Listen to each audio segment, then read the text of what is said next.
Hi folks, and welcome to our latest special episode of Aches and Games. Remember, you can check out our monthly shows where we talk life, gaming, and whatever else comes to mind. Those drop every first Friday of the month. But today we're talking Nintendo, specifically the systems we owned, good times we've had, and how this gaming giant has shaped our own gaming stories. And as this special is inspired by the imminent launch of the Switch 2, we might even circle back to our thoughts on that console at the end of the show. I'm Giles Nicholson. Giles went west on the various socials, Xbox and PlayStation 5. Joining me, as always, is my good friend James Hopes. Hi James, looking forward to this one? I look forward to every episode, Giles, but particularly this one because it's special, and I look forward to all special things. So Nintendo's got a very exciting history. I've owned various Nintendos over the years, including one which I forgot about until I did my research today. So yeah, lots to talk about, lots of interesting things, and obviously a big name in the game. So yeah, looking forward to it. Let's go. Excellent. Yeah, let's get cracking. And to keep things structured today, guys, we're going to split into a few different sections. So we're going to start off with the earlier consoles. That's the 80s and 90s. So, James, in terms of the NES, the SNES, the N64, did you own or experience any of those three?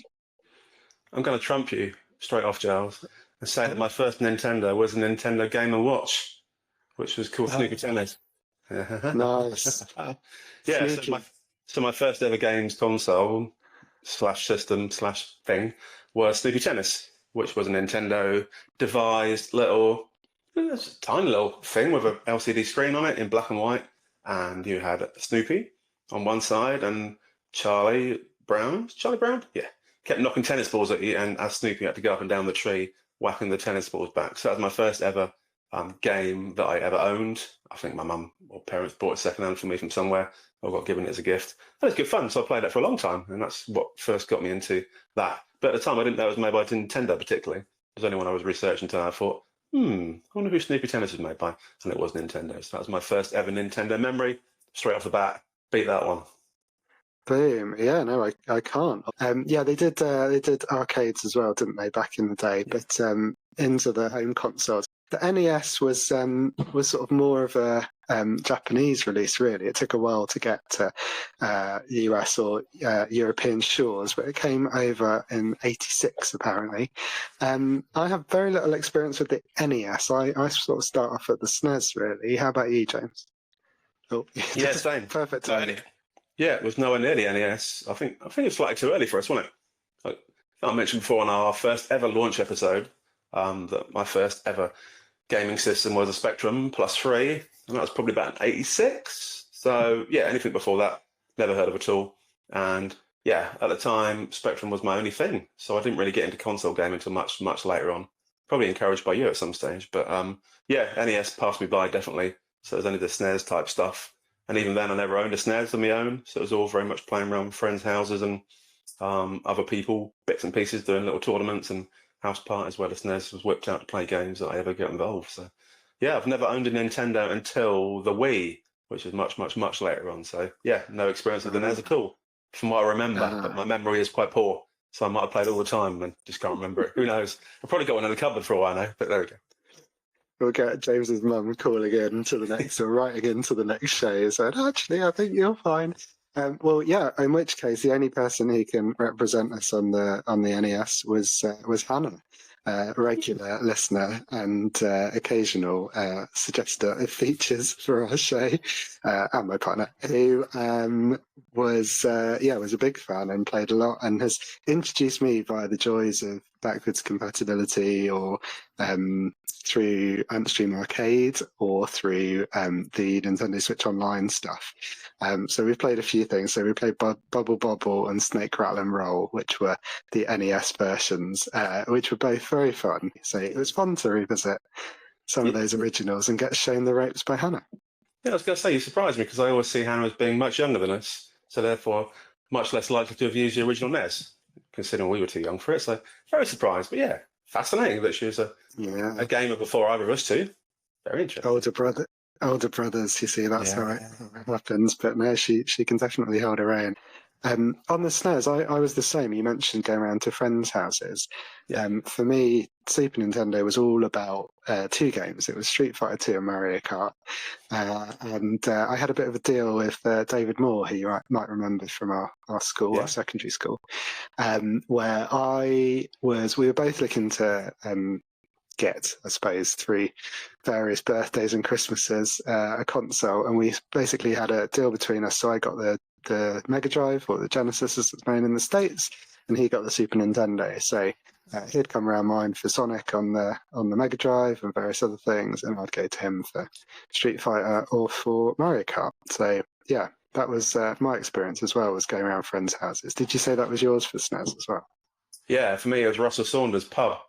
Russell was one of my classmates in Westhouse in our school, and his parents owned a pub, which is walking distance from our school, and it was kind of on the way. You had to go past the pub to get into town to get the bus home. So yeah, I used to play with him. Used to play on his SNES various games after school, and sometimes even during GCSEs, during breaks and stuff. But yeah, you mentioned Street Fighter 2. That was definitely one that I remember as well. I think I also had a house party at Jack Everly's house. We had a Street Fighter 2 tournament, which I won. And annoyingly, I won a box of Ferrero Rocher, and being that I'm allergic to nuts, I couldn't eat the Ferrero Rocher. So awful outcome. But also, Russell was very much into tennis, so we used to play a lot of Super Tennis. Anything that started with the word Super, ideally. Super Bomberman, we used to play. And obviously, like you mentioned, Super Mario Kart as well. So the SNES was characterised by games that started with the word Super. And most of the games were quite super compared to their previous counterparts. So yeah, lots of happy days, lots of happy memories. That definitely got me into the idea of getting a console. Before then, like I said, it'd all been Spectrums, it'd all been like personal computers, and various friends had different PCs and stuff that I used to play golf on, Alex Monroe's house. But yeah, Russell was the first one with the SNES, from what I remember. But again, my memory's awful, so it might have been a Mega Drive, or it might have been, who knows, could have been playing cards for all I remember. But yeah, I think it was a SNES. It looked like a SNES, and it had SNES games on it, so it probably was. Excellent. When you mentioned I went round to Russell Saunders' pub, it sort of conjures the image of like Doogie Howser, MD, doesn't it? A kid kind of with running a little business on the side whilst going off to school during the day. I quite like that.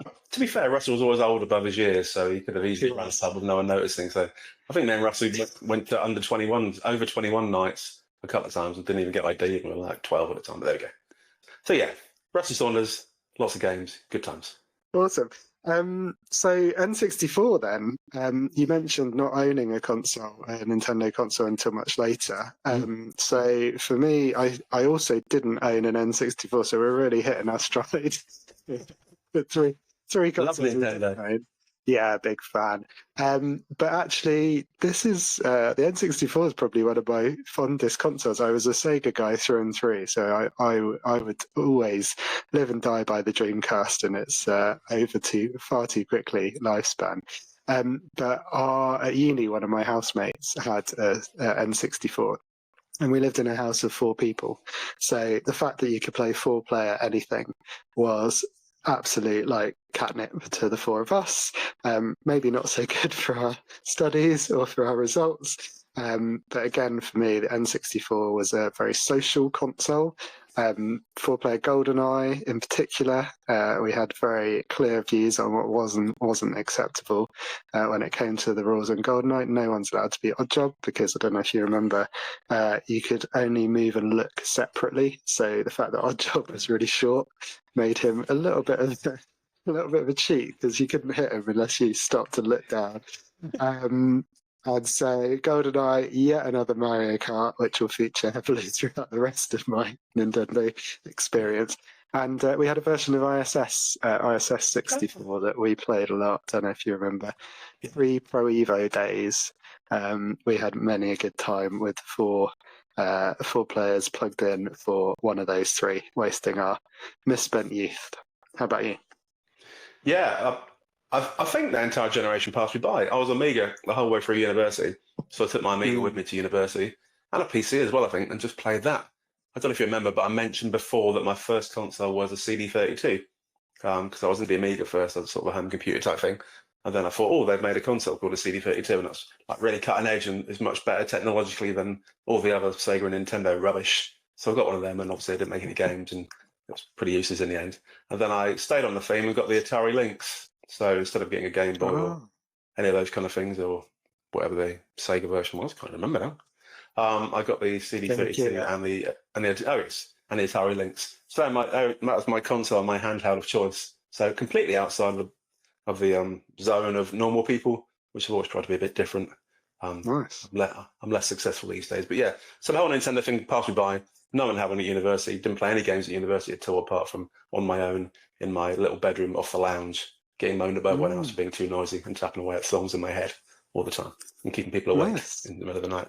So yeah, no at all for that one until I think none at all. That was it. Literally, my first Nintendo was the Wii, which still came much later. So apologies. Yeah. Well, no, let's move on to that. So in our next section, we're looking at GameCube, Wii, and Wii U. You've already given away that you're not a GameCube owner, and nor was I, and to be fair, nor were many people. So let's get to the Wii then. Tell us about your experience with the Wii, which came out in December 2006 by the looks of it. So we were quite old by that point already. Much younger than now. So, if you remember, Giles, we lived together for a while, didn't we? A couple of years, whatever it was. I think at the time we had an Xbox 360 and a PlayStation 2, I think, that we used to play on quite regularly. But then you moved off. Sarah, who's my current wife, my only wife, not saying there's going to be another one. Yeah. So she brought your part of the house out and bought the house. So at the time, I didn't have any console left at all. I think you took the Xbox 360, I think, and the PlayStation 2 died pretty rapidly after you moved out, annoyingly, so I had nothing at all. So in the end, we fought for family occasions and for a bit of fun. Too sad. It was. It was too full of cheese Watsits was the issue, or Doritos, or whatever it was we still eat on the couch. So to fill the console void, me and Sarah bought a Wii between us, which must have been pretty much just after it got launched, I guess. Because me and Sarah got together in 2005, and I think we bought you out in about 2007-ish. So yeah, the Wii was good. Used it for lots of family type stuff. Used it for house parties. Used it for Christmas. So great games on the Wii, as you know, because I'm sure you would have had one at some stage. But it had the cool little handheld thingies, didn't it? The sensor controller, Watsits, and some nunchucks as well. Came out a little while later, so we had the nunchucks as well. We also had them in black to match the other white ones, just to make it look more cool. Because you could have up to four. You could have up to 4 controllers, couldn't you, on the Wii? I believe, from memory. So we had 4 controllers and 4 nunchucks, so you could play every possible type of game. So we spent a lot of time playing Wii Sports and Wii Sports Resort and that kind of stuff. They were good family games. You could play different activities and events against different people. Very, very amateur graphics, obviously, but the whole fun was the participation from lots of people and getting involved and making everyone look a bit silly. There was bowling and all sorts of fun stuff in there, wasn't there? We also had the Wii Fit stuff. So we got the Wii balance board. So we used to measure our weight on that one and do a little exercise and track our stuff on that one. So that was always good fun as well. And desperate to really make the most of it, we also got the bits and pieces. So we got the guitar and we got the drum kit. So we had Rock Band, and we used to I used to always been into drumming, me, in my head. Never actually done it in real life, but I've got a good sense of rhythm, I like to think. Not anymore, probably. But we used to play a lot of time doing the Rock Band type stuff and playing different songs and stuff. So I had a great time doing that one, and tried to get Joshua into it a couple of years ago as well during lockdown, and he enjoyed it as well. So those kind of games are always good fun. Lots of special equipment and technology, all about family time and doing stuff together and teamwork and bits and pieces. And it's all quite new, because no one else had really done that kind of thing at the time.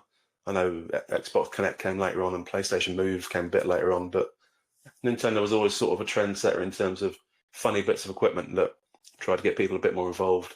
They were never that focused on being technologically the best console, but they were always focused on being a bit different and trying to appeal to the mass market, and that's where the Wii came in. Yeah, well, you say that. It's interesting because the N64 was, they've always been sort of slightly out of step in terms of timing. Yeah. The N64, I think, was up against the 32-bit consoles when we were all focused on bits instead of teraflops or whatever the latest willy waving contest is between the different manufacturers. And they kind of pivoted to the Wii U almost because they had to, I think, because the Gamecube was such a disaster for them. And I think, you're right. Since then, Nintendo's really been sort of known for its innovations, and some working, some not working. You mentioned on the Wii though, getting the family involved. Was that just you guys and Joshua, or did your parents get involved at all? I know mine did, which is quite rare for console gaming. So I just wondered if your folks got involved at all with the Wii. Yeah, that was long before Joshua was born. So yeah, this is back in the day, 2007. So yeah, we used to get Sarah's family around for Christmas and my family, and we all used to make used to get those little avatars, didn't you? It was Mies or whatever they were called. That was always fun to try and create people looking as realistic as possible to your relatives. Good time. And yeah, we used to have little family bowling competitions and different bits and pieces. So my dad used to get involved, my mum and Sarah's sister and mum as well. So yeah, like I said, it really brought the family together, which was nice. And like I said, good for parties as well. So whenever we had a house party with friends, we'd whip out the Wii and have a little go at some game. But I also played on my own as well. So there's funny games on there. There's a game called Manhunt 2, which is interesting, very different than a family type game. Yeah. So I used to sit in the dark with the lights off and try and scare myself senseless in the middle of the night playing Manhunt 2. I think you woke up someone, weren't you, with psychological issues and you're trying to remember the past or something. Great game from what I remember, and vividly remember the case because it had an eyeball on the front of the case. So it's very, very familiar one there. And also Just Dance, we also got the family involved in. With Just Dance, you had to just dance, effectively. So play different tracks and you danced along to them in time with the visual person on the screen, so you have to try and follow the movements along. But yeah, my mum and dad used to try and give that a go as well, so causing lots of japes and hilarity over the festive period. So it's a really good console at the time. Yeah. Really enjoyed it. But I think reading about it now, it said it put off a lot of the sort of core gamers because, like I said, that was when they moved to sort of a mass family type thing rather than a technologically based thing.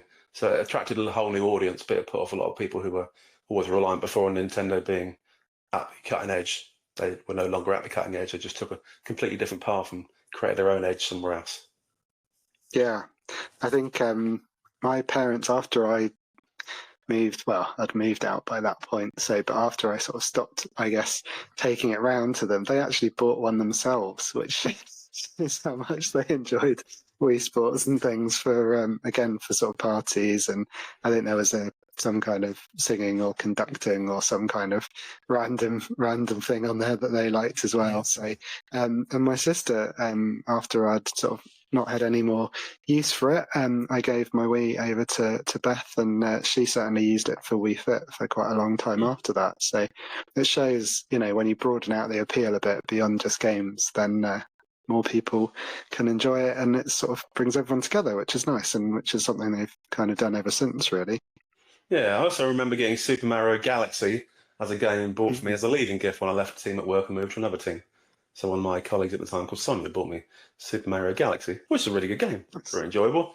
But like I said, the controls are always took a little bit of use to, didn't they? Because they're different than a normal sort of console controller system, because it was all motion-y and it's in a different direction. You're used to sort of horizontal controllers up until then, and since then, but obviously the Wii one was sort of upright, so it all felt a bit different, and you had to strap onto your wrists, and it's all a bit of a laugh. So yeah, lots of good games, good console. Sold pretty well, from what I remember. I did some research earlier. It was the 7th best-selling console of all time, so Wii.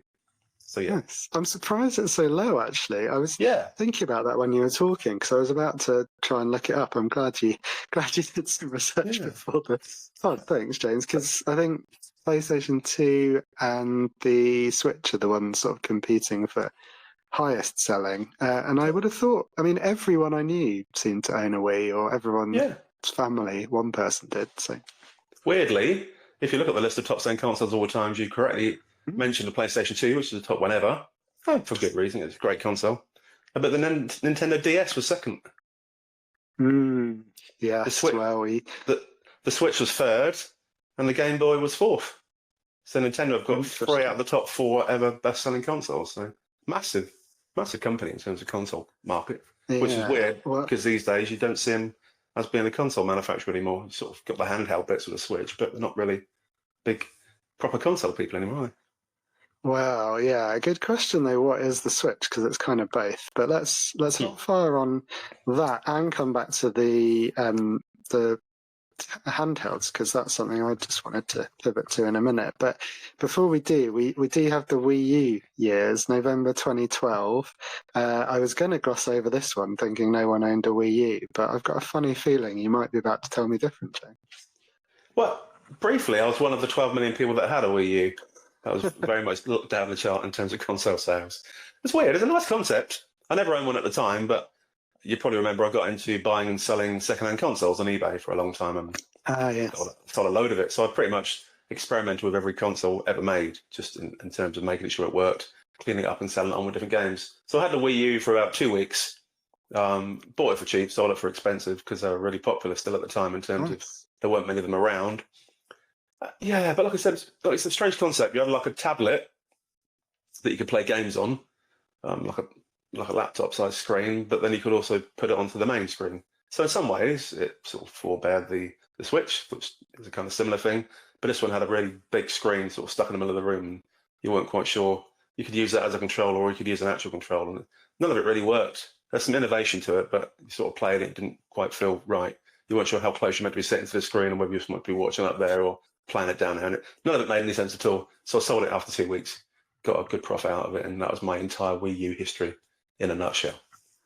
Nice. Yeah, we said that Nintendo had sort of started to innovate after the Wii, and that not all of them were successful. And I think that's probably one of the ones that didn't quite land. But as you mentioned, a bit of a precursor to the Switch. You can see how they've taken those ideas on. You think about the PlayStation 5 now for Sony and the PlayStation Portal, which is just a sort of streaming device which can stream from your console and sort of interact to some extent. So, the Wii U might not have lasted very long, might not have sold very well, but some of the ideas have carried on. The one thing it did remind me of was that Nintendo have a good history of randomly named or sticking part of the console name in lots of the games, because you mentioned the Super NES, Super something for the Nintendo. We had lots of games with 64 in on the N64, and then I remember there was a couple of games which were suffixed by U for no particular reason. So I think Zombie U was one of them, which sounds like it should be like kind of a cool university simulator, a bit like Hogwarts, but with zombies. That sounds quite fun. But I think the U there was just tacked on the end, unfortunately. Well, in which case, you mentioned handhelds, and given that you've talked about the links, I suspect you might not have many Nintendo handhelds to cover.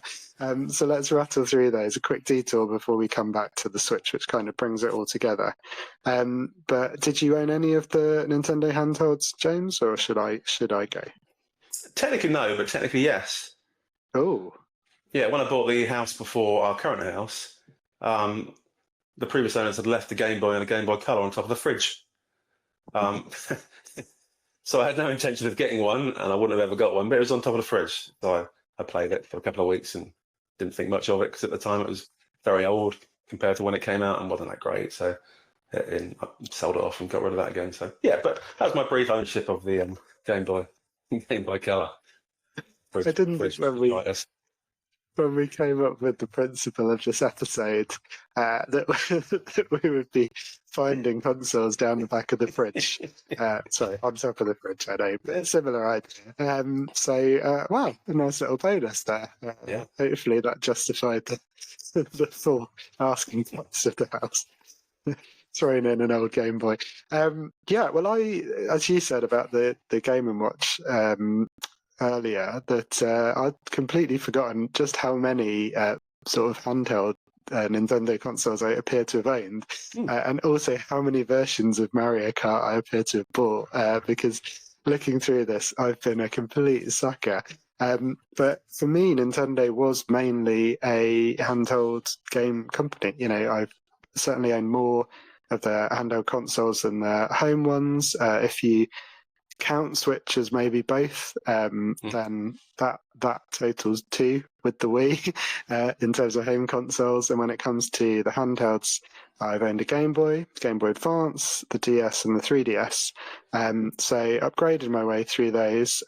Game Boy for me was kind of one of my earlier gaming memories. So that was good. I also started on PC with my dad had PCs at home and Spectrums and Oryx, those sorts of things.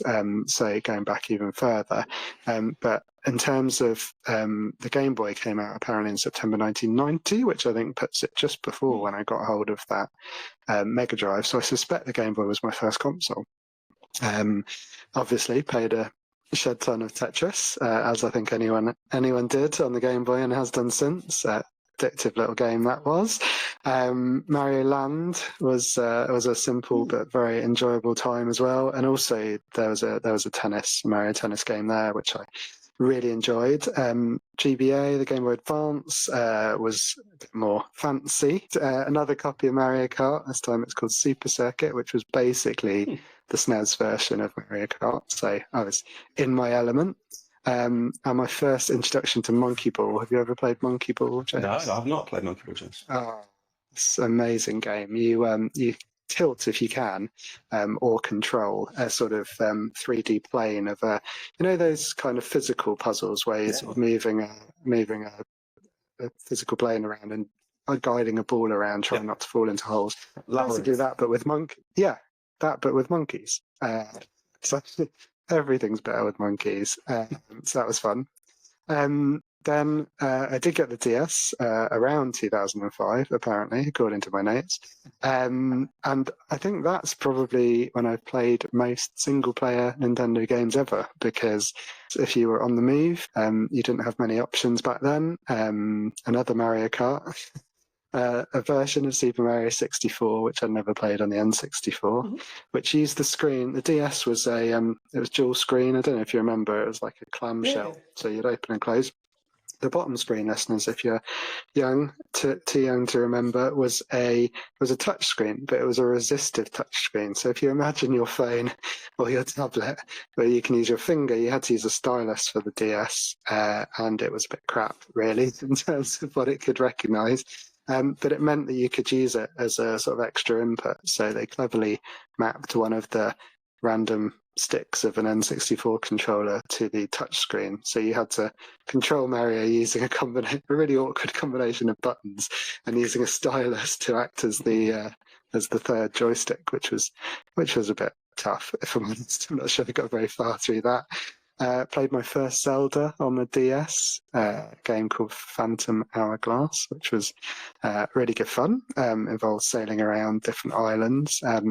Still not sure I've completed a Zelda, but one day I'll get back to Breath of the Wild probably. And then just a quick shout out to two more, which I wanted to highlight. Elite Beat Agents, which I can see I've mistyped in the notes. That was a good showcase of the sort of weirdness of Japanese games that I really enjoyed, particularly around that sort of time and since. You were these three kind of like Secret Service agents, except they weren't there to protect the president or shoot anyone, which was good, non-violent. They were there to cheer people on who were having a difficult day through the power of dance and music, as you do. So it was really cool. You used to, essentially, things would appear on the screen and you just had to sort of tap and swipe them in time with the music. And if you did it well, so someone would have, I don't know, dropped their groceries on the floor and having a really bad day, and these three guys would appear, this crazy Japanese music would show up and you'd have to sort of tap and swipe away to try and cheer this person up. It was as crazy as it sounds. I loved that game. That was probably one of the games that I played the most on the DS. And then lastly, conscious this is all me, but the 3DS was another example of Nintendo going after what could probably be called a gimmick in terms of it had a glasses-free stereoscopic 3D screen, so still dual screen, but you could watch 3D stuff on it. So you could, if you were crazy, watch a film. More usefully or more likely use case, I suppose, was if there was a 3D film at the cinema, because it was that sort of time. You could watch a trailer in 3D on your little screen, which was quite cool. And some of the games really made use of that. So there was a 3D, Super Mario 3D Land, and obviously another Mario Kart, which I also bought, which really gave you that sense of depth. So complete sucker for Nintendo handhelds, which brings me probably quite nicely to the Switch, unless you've got anything to add on those ones, James. Otherwise, onto the Switch. What's your experience? March 2017. It's ages old. No wonder they're planning a new one. March 17. So 8 years old, but as mentioned before, it's the third best-selling console of all time. So, like I said, about time for a remake. But so I didn't get on with the Switch at the start, so I didn't jump on board with that one straight off because, like I mentioned before, I never had any really desperation for a handheld. And back when it came out, I wasn't really massively into video gaming at the time. I kind of given up on it. I was still playing the Wii every now and again, but not much. It was only for my 40th birthday I got Sarah couldn't think of what to get me, so I said, "Oh, get a console." So we looked into it, and at the time, the Xbox One looked like it was quite good, and it looked nice. So I got an Xbox One for my 40th birthday. Never took it out of the case for about 2 years until lockdown. And that was only when I started getting back into gaming again, bizarrely, because Joshua, me, and were bored at home. We thought, let's give that Xbox One out and see what it does, and that's really good fun. Got right back into it. So yeah, when the Switch came out, I wasn't in a gaming place at all. So the only time I've got involved with Switches was, again, during lockdown, buying and selling stuff. So I bought some Switches, played a few bits and pieces of games, made sure they work and sold them off again. So I had the Switch Lite and the original Switch. And then I think I mentioned on our first ever one of our podcasts, please do check it back. You can barely hear us talk, but it's really good, really great content. Go back to that one. I talked about the fact that Joshua was likely going to get a Switch for Christmas. And he did from Father Christmas, which was very kind of him. And that was an OLED version. So at the time, that one was reasonably new still at the time. Really good quality. I got it's like a Pokemon pack. It's like Scarlet and Violet or some other name in a nice fancy box. And it came with some games. And yeah, we spent some good time playing that one at first. So it was back feeling a bit like the Wii when it first came out, and that there's a lot of interactive games you can play. Instead of playing Wii Sports, you could play Switch Sports, and instead of playing Mario Kart on the Wii, you could play Mario Kart on the Switch. It's all very similar. It felt like time hadn't really moved much. Obviously, graphically better, but the games themselves were very similar games to what had come out originally on the Wii. And the whole point of the Switch at the time for me was, again, to recreate that family vibe with a new, more modern console. So me and Josh played a lot of tennis. I know we played a lot of netball. We played lots of other sports games, had a good time, and got the family involved in that one. And again, when Sarah's family, including a new member, came around for Christmas, they played a lot of time on the Switch. So sort of recreating the olden days, but with a child involved, which was nice. So that was our Switch experience, really. We used it on holidays. We take it on UK holidays, also take it overseas, because you can just obviously tether it to a TV and make it, they call it hybrid on Wikipedia. So it's a hybrid console, because you can obviously use it in your hand, but also use it on the screen, like you can on the Switch 2, as we talked about last week. It's been quite useful. It's nice just to whip it out when you're running out of things to do for half an hour on a holiday. If the weather's bad, or if you're knackered from being at the beach or swimming in the pool for all day, you can just whip out and play a quick half an hour here and there. Play a lot of Sonic stuff, weirdly, on it. Obviously, Nintendo used to be Sega's big rival back in the day, but now you can get all the Sega stuff on the Switch through the eStore. So we buy a lot of cheap games, a lot of things when they come on offer. We've got the Zelda Breath of the Wild on there. Like I said, we've got Mario Kart 8 and the various sports games. It's a good fun. Don't use it as much as I thought we probably would, weirdly, because Josh was still obsessed with his Xbox, and I spend most of my time on the PlayStation. But it's there for days out and trips and stuff. And yeah, great console, very popular. Kind of nailed the whole market in terms of the hybrid thing, and top quality games. All the IPs that have been there for 20 years are still running as strong as they were back then, bizarrely. And yeah, good bit of kit. Yeah, that's the thing Nintendo have definitely done well, isn't it? They've somehow kept reinventing all of their sort of franchises, and there are some that have kind of gone a bit quiet. Something like F-Zero or something I can think of was a really strong series for them, which hasn't had an entry for a while. But they're really good at bringing things back, really good at coming up with new ideas. You mentioned Mario Galaxy, Mario Odyssey on the Switch. That's the first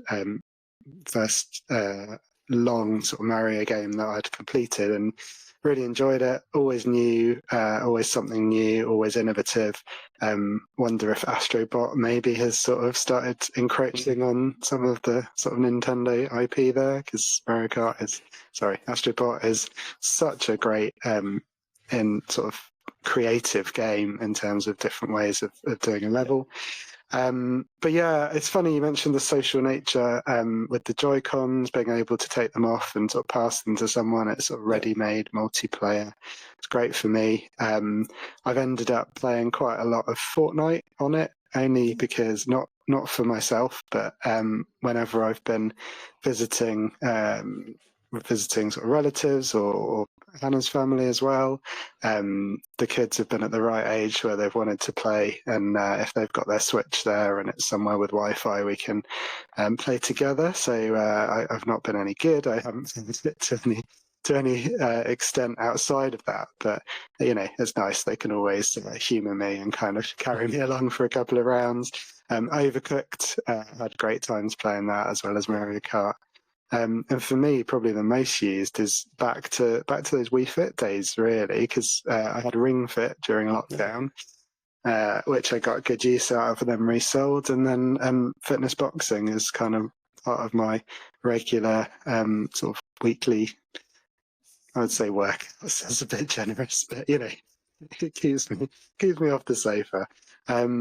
So yeah, completely agree. The Switch has sort of been a nice social console.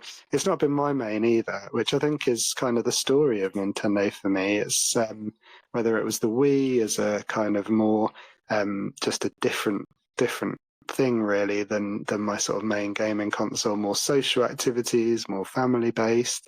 Or whether it was as a handheld, or now Switch as a kind of second choice, often the first choice if you were traveling, but offering different experiences and sort of indie games, stuff like that. For me, that's how Nintendo's fitted into my life, and that's how the Switch certainly is fitted in as well. Which probably brings us on to the Switch 2, and we have talked about it, James, in the last monthly episode. If anyone hasn't listened, go back and listen to our thoughts. But I think it's fair to say neither of us was that excited about it. Neither of us was that likely to buy, or certainly not yet. Is that a fair summary? And in which case, what are your thoughts about whether you would jump in for the Switch 2? Yeah, when the announcement came out, obviously technologically it's a lot better than the Switch, which is good. That's kind of expected. It's probably a little bit better technologically than we expected it to be, but there's nothing massively excitingly new on it. They had the little where you could use your Joy-Cons as the mouse, but we couldn't quite picture yet how often you would use the Joy-Con as a mouse. Who knows? I've used my Joy-Cons for various things over the years, putting them into various bits of plastic tap on the original Switch, into steering wheels and golf clubs and tennis rackets and all sorts. But it's sort of more of a gimmick, so it feels like the mouse thing is going to turn out to be a bit of a gimmick. But we shall see. If lots of games start supporting it, it might be a bit different. So yeah, it's sort of it's not a revolution, it's more of an evolution from the original Switch, I think. So it didn't massively excite me. We mentioned that some of the third-party games that you wouldn't expect to see on the original Switch are going to be on the new one, like Cyberpunk and other bits and pieces that are way beyond the technological capabilities of the original Switch. So that's nice for some people. But being that the Switch is currently my fourth choice after the PlayStation, the Xbox, the PC, and then the Switch is somewhere right at the bottom, it's not going to jump up that one, because obviously the PlayStation 5 and the Xbox Series X are both technology still much more advanced than the new Switch. When it comes out, the games are going to be exactly the same, apart from the obviously Nintendo owned exclusive type stuff, which have never massively excited me anyway. Mario Kart looks fun, but again, it's just a sort of an evolution on the other 8 Mario Karts we played over the years. There's probably be Mario at some stage, one of the new version of the Mario, but again, that's never really blown me away. So there's too many other options at the moment. It's not going to excite me. It's not going to force me to go out and buy it. It's the kind of thing that, like the original Switch, I'll probably wait 6 years until it drops in price a little bit and maybe spunk some money on it. But by then, you'll have the PlayStation 6 and PlayStation 7 and Xbox Series B, or whatever it's going to be called. So by then, the technology will have gone so far ahead of the Switch 2 even, that by then I probably wouldn't even bother either. But there we go. Not to put a dampener on it, but yeah, I like Nintendo. I've got no issues with Nintendo. There's just doesn't excite me as much as some of the others. Well, I think that's also my take. If you think about the use case of Nintendo consoles over the years, for me, the portability was really unique. You mentioned the Lynx, you mentioned the Game Gear for Sega. neither of those was really competition, and they didn't last very long, both in terms of their battery life, which was appalling. Don't know if you remember your Links, you probably got about an hour out of it before you had to switch, put in like 8 new massive double D batteries or whatever they were called, Ds, I think. And so it didn't last very long. The Nintendo was always the mobile console for me, and yet now I've got a ROG Ally here in front of me as I record, which kind of eats the Switch's lunch a little bit in terms of I can play the indies, which is what I've really enjoyed on the Switch when it comes to some of those smaller, independent, more sort of innovative, different games. I've got a MetaQuest 3, so innovation, some of the VR innovation has really got me excited again in a way that Nintendo used to, with their sort of crazy ideas, which just felt like something completely new. I don't feel I'm getting that from the Switch 2. And then, like you said, Mario Kart's a draw, but I've bought it so many times in the past. Also, now a lot of the families that I don't have kids, but a lot of my friends' kids, my family's kids are growing up, and they were the people who I think I was, especially the first Switch, they were the people who really were sort of pushing that, wanting to play on it, wanting to play those sorts of games. So I'm just not sure that there'll be that draw anymore. And finally, interestingly for me as well, for a while, Nintendo's been the cheaper option. And so it works really well as a sort of second or third choice, usually offering a different kind of use case and with strong battery life. And almost, I think now with the Switch being more powerful, closer to the other home consoles, but also more expensive, also with worse battery life, it's almost taken away that differentiation and kind of taken away for me the attractiveness potentially. So yeah, it'll be a while before I get suckered in, but I'm sure there'll be a sale somewhere which will tempt me one year. Yeah, I think if I didn't have the rest, if I didn't have the PlayStation and the Xbox and the PC, then obviously it covers all bases because you can plug it in and use it in 4K and have good graphics, and you can take it away with you. So if I didn't have all of them, then yeah, it'd be a no-brainer. But being that I do have all of them, then it's a no-brainer that it's not really worth the effort. And for the times when I would use my Switch on holiday or for an hour here and there overseas, when you're bored or trying to relax from stuff, you don't need the amazing graphics. You don't need the most modern games. You just pick some off the e-store and just play for it for half an hour. It doesn't need to be particularly good. So the original Switch is going to meet those needs for the next sort of 5 years quite simply, because most of the time I'll be at home playing on the PlayStation 6 or the Xbox, whatever, and I don't really need amazing graphics just for the odd 30 minutes here and there. I'm not quite that sad to spunk £400 just so I can play on a Switch for half an hour here and there on the same games I could play at home and everything else. So yeah, not excited, but maybe some amazing games will come out on it. Obviously for Nintendo fanboys who love Mario and love Mario Kart and everything else, and there's lots of fun stuff for them to look forward to. But for us who buy any old stuff that looks technology amazing and interesting, then it's just not there for me. Of course, we haven't even mentioned the fact that now we've all got mobile phones with plenty of games and options there. So that's a whole other story. Excellent. Well, there you have it, folks. That's our experience throughout the years of the various Nintendo consoles. You can see that we're probably not the biggest customer when it comes to buying the consoles, but we've played on most of them. We've certainly got the miles in, so we can go back to the very early days and take you all the way through multi-generational stories, really, including our parents and children and our experience with those consoles. So we hope you enjoyed this special episode, and if you're new to us or haven't already, please remember to like and subscribe to the podcast. We do really appreciate that. You get all these specials and our monthly episodes as soon as they're available. Please remember to try and give us a 5-star review as well. That really helps. And get in touch on our various socials. We're on Threads, we're on Blue Sky, we're on TikTok, we're on everything you can imagine, even X. Or we're at Aches and Games. On our Facebook page is Aches and Games, or by emailing achesandgamespod@gmail.com. I nearly forgot the usual outro there. That's terrible. I'm Giles Nixon. Giles went west on most things. How about you, James? Yeah, James Snipes changed by 1978 on most things, and you have to laugh at social media.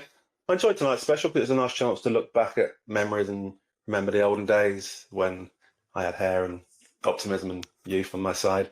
So it's always good. I think video games and consoles generally give you a lot of fun times. I get a bad press sometimes in that they assume they're sort of losers sitting in the basement playing on their own and showing abuse to strangers. But they can bring people together. They can bring families together to do fun stuff. You make a lot of friends out of it and have a lot of fun times. So a lot of my good memories over the years are sort of playing games with you, playing games with other friends, and playing games with the family. So that's it from me. Nice to speak to you all and nice to talk about some nice memories. Absolutely. We'll see you next month. Remember, regular episodes, first Friday of the month. So not long to wait. We'll see you soon. Cheers. See you later.